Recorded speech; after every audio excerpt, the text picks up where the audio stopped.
ഇപ്പോൾ പ്രജ്ഞാപ്രവാഹ ദേശീയ സംയോജകൻ ജെ നന്ദകുമാർ ചേരുകയാണ്. ശ്രീ ജെ നന്ദകുമാർ, ശിവഗിരി സമ്മേളന വേദിയിലെ കഴിഞ്ഞ ദിവസത്തെ മുഖ്യമന്ത്രി പിണറായി വിജയന്റെ പരാമർശം താങ്കളും ശ്രദ്ധിച്ചിരിക്കും. സനാതന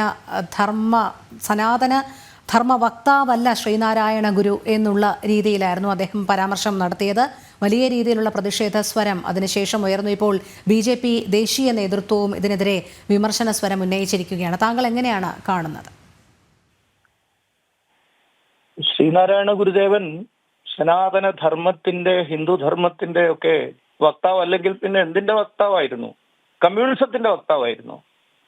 അദ്ദേഹം തികഞ്ഞ ആസ്തികനും ഈശ്വരാരാധനയില് ഹിന്ദുധർമ്മ വ്യവസ്ഥ അനുസരിച്ചുള്ള ഈശ്വരാരാധനാ സമ്പ്രദായത്തെ സമൂഹത്തിൽ വീണ്ടും പ്രതിഷ്ഠിക്കാൻ വേണ്ടി യത്നിച്ച ആളാണ്. അദ്ദേഹത്തിന്റെ കർമ്മങ്ങള് അദ്ദേഹം സ്ഥാപിച്ചത് ക്ഷേത്രങ്ങളാണ്, കമ്മ്യൂണിസ്റ്റ് പാർട്ടി ഓഫീസുകളല്ല, മറ്റൊരു മതാരാധനാലയവുമല്ല. അദ്ദേഹം സനാതന ധർമ്മത്തിന്റെ ക്ഷേത്രങ്ങളാണ് സ്ഥാപിച്ചത്. അദ്ദേഹം ആദ്യന്തം എഴുതിക്കൊണ്ടിരുന്നത് തന്റെ സമൂഹത്തിന്റെ ഉള്ളിലും മുഴുവൻ ഹിന്ദു സമൂഹത്തിന്റെ ഉള്ളിലും പ്രചാരം ലഭിക്കണം എന്ന ഉദ്ദേശത്തിൽ എഴുതിയത് മുഴുവൻ നമ്മുടെ ദർശനത്തിന്റെ, നമ്മുടെ ഹിന്ദുധർമ്മ പാരമ്പര്യത്തിന്റെ ഒക്കെ ശ്ലോകങ്ങളും സ്തോത്രങ്ങളും കീർത്തനങ്ങളും ഒക്കെയാണ്.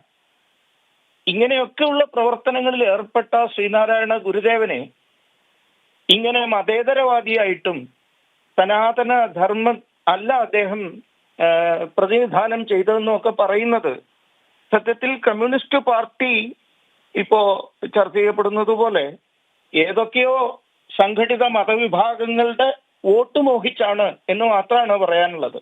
ഹിന്ദുധർമ്മത്തെ അവമതിച്ച് സംസാരിച്ചാൽ സനാതനധർമ്മം ഡെങ്കു ആണെന്നും സനാതനധർമ്മം ഒരു രോഗമാണെന്നും ഒക്കെ പ്രചരിപ്പിക്കുന്ന ഈശ്വര നിഷേധികളും ഹിന്ദുധർമ്മ വിരോധികളുടെയും ഒപ്പം കൂടി നിന്ന് സംസാരിച്ചാൽ ആരുടെയൊക്കെയോ വോട്ട് തനിക്ക് അനുകൂലമായി കിട്ടും എന്ന് ധരിച്ചു വശായിട്ടാണ് ആരോ എഴുതി കൊടുത്ത ഈ പ്രസംഗം കേരളത്തിന്റെ മുഖ്യമന്ത്രി നടത്തിയത്. സത്യത്തിൽ ലജ്ജ തോന്നുകയാണ്.